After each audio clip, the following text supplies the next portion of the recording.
Now, the RBI governor, like I said just a few days ago, said that current events in the crypto world speak for themselves. I want you to take a look at what exactly he meant and why he said that. Here's what has happened in the crypto world in the last couple of months.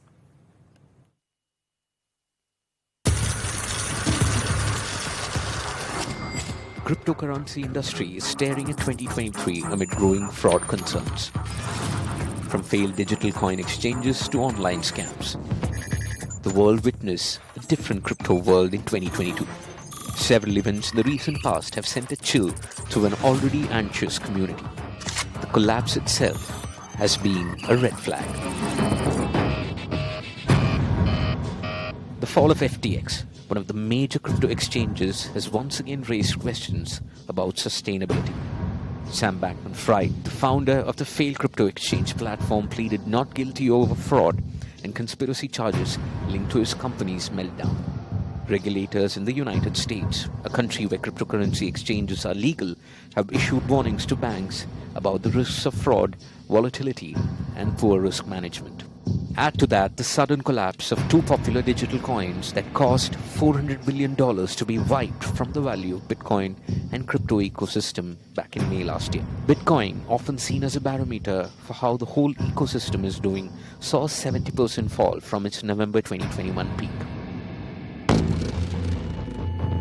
The world is divided over crypto, and rightly so. Recent developments have left a huge hole in the industry, but many still believe that the cryptocurrency world is here to stay and a comeback is just a matter of time.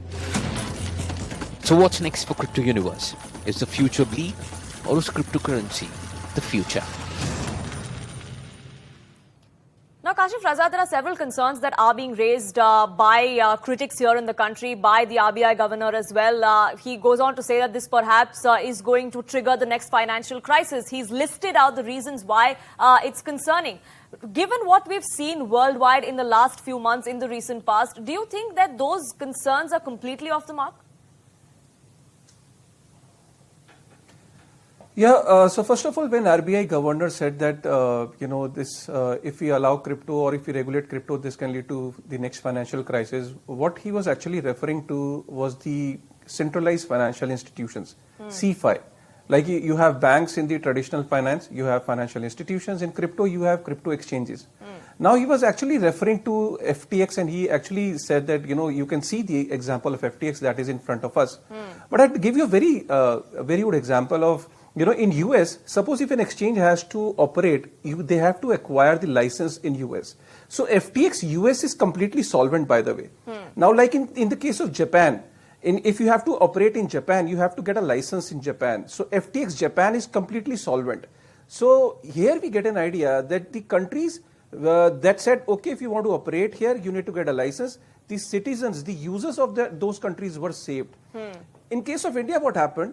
That the moment we came up with a higher taxation rate, 1% TDS, what happened that, somewhere we wanted to discourage this industry. We wanted to create entry barriers, and we wanted the people who are already using it to move out. But what happened here, that we created barriers and checkpoints at the entry level, but we didn't took care of the exit points. So what happened? The close to 17 lakh users from the Indian exchanges moved to foreign exchanges, including FTX, and there was close to $30,000 US worth of trading volume has moved to foreign exchanges. So what happened? That foreign exchanges, without having an office here, without having a license in India, have close to second, third biggest market from India only, without doing anything from India. So they got the benefit, people moved out, and what we gained? Nothing.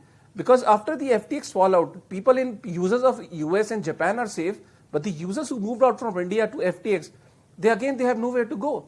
So my point here is that we need to first of all, the government need to come up with a clear thought process. That do they want to ban it, or do they want to discourage it? Even if they want to discourage it, they need to have comprehensive policy, because this isn't working right now. Because all the benefit is going to the foreign exchanges. And I also like to add a point here that cryptos are basically not for payment only. Cryptos are used as commodity, they are stable coins, they are utility tokens, right? And they are used as securities as well. So the stable coin part and the payment part should be looked after by RBI. But I fail to understand that why SEBI is quiet on this matter. Because in US and developed nations, two departments are fighting with each other. One is the Commodity Futures Trading Commission in US, for example, and the SEC. SEC and CFTC are saying, I want to be the regulator. But in the country, here RBI is talking about crypto. Now, RBI is not an expert for securities. Securities is something that's a expertise body of SEBI. SEBI is the expert body to regulate securities. So when we talk about crypto as securities, crypto as commodity, and crypto as utility token, these three type of crypto should be regulated by SEBI, and SEBI should not be mum. SEBI should come up with a proposal, and RBI should look after the stable coins and the payment side of it. So, but unfortunately, SEBI has never came up with a proposal or never came up with a solution.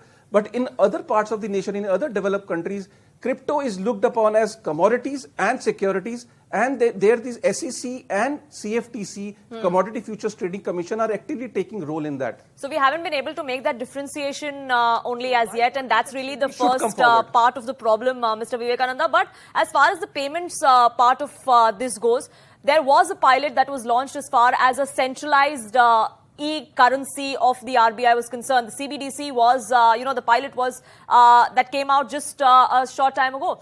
Do you think that's the first step of the government trying to test waters, perhaps, as far as how cryptocurrency would work, what the perils are, and what our safeguards against it could be? Has that served any purpose, or is that going to be counterproductive as far as regulation or recognition of private cryptocurrencies is concerned? I think as Kashif mentioned, right, like CBDC is a digital currency which is a substitute to a real currency which we already have.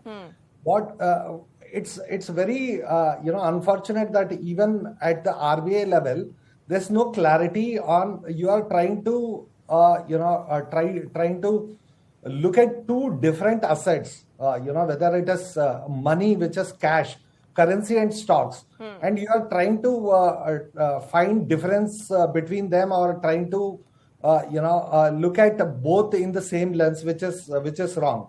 As Kashif mentioned, it's akin to securities. Cryptocurrencies are asset class, and it is akin to securities, and it has nothing to do with CBDC. CBDC is just a digital currency, and the use cases are completely different.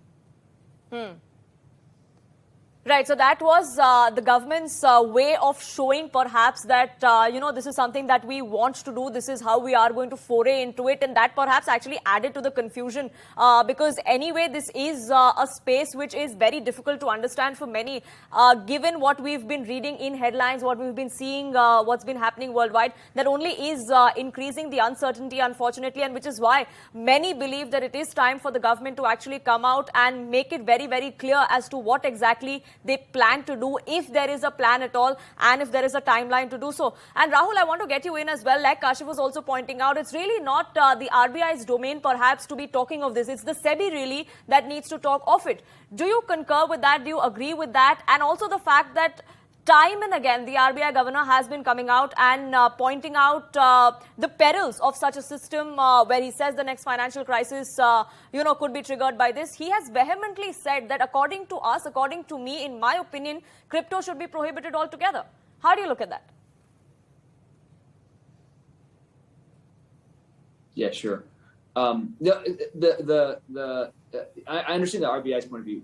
There's two parts here. One is, he's partially right in the sense that if there's no regulation, right, there's a lot of bad actors who will come in and who will kind of manipulate the system, right?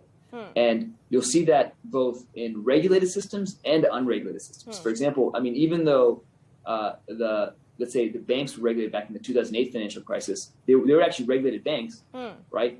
The crisis still happened. And here, even though, let's say, things were unregulated, things like this Terra Luna and some of these cryptocurrencies, which are almost scam-like, those happened in an unregulated market. What the reality of it really is that regulations are going to help, let's say, build structured finance type products. And so, what I think will happen is this: is that you want to make sure you firewall, let's say, the traditional financial sector, what the RBI does, along with, let's say, a decentralized, let's say crypto assets. Right. So clarity is very, very important, and that's something that is the expectation of the finance minister. Though many, like the former finance secretary, also believe that that's perhaps not what we are going to see. But, well, only if the finance minister will be able to tell us what exactly is in the offing, and we will find out in a few days from now when the budget is presented on the 1st of February. Hopes are high. Whether or not they are met or the crypto world is left wanting, we'll have to wait and watch for that. But I thank you all, gentlemen, for joining us here on this broadcast with your insights and your perspective. That brings us to the end of this edition of Budget Buzz. But don't forget to tune in every Friday at 6:30 p.m. for the next 2 weeks as we bring you the biggest build-up to Budget 2023 right here on CNN News 18. Thank you so much for watching.